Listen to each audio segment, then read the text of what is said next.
سلام، تیام هستم. به کانال تاپ شوینگ خوش اومدم. اومدم اینجا تا 5 تا از خونخوارترین آدمای دنیا رو بهتون معرفی کنم.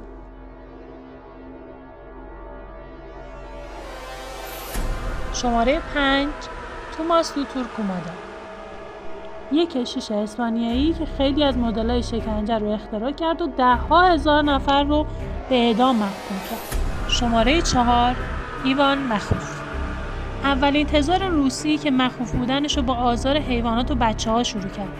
وقتی به کازان حمله کرد هیچ کسی رو زنده نذاشت.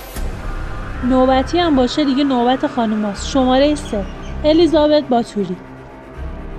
الیزابت یه قاتل زنجیره‌ای بود که اعتقاد داشت با حمام کردن توی خون دختران باکره میتونه زیباییشو برای مدت طولانی حفظ کنه.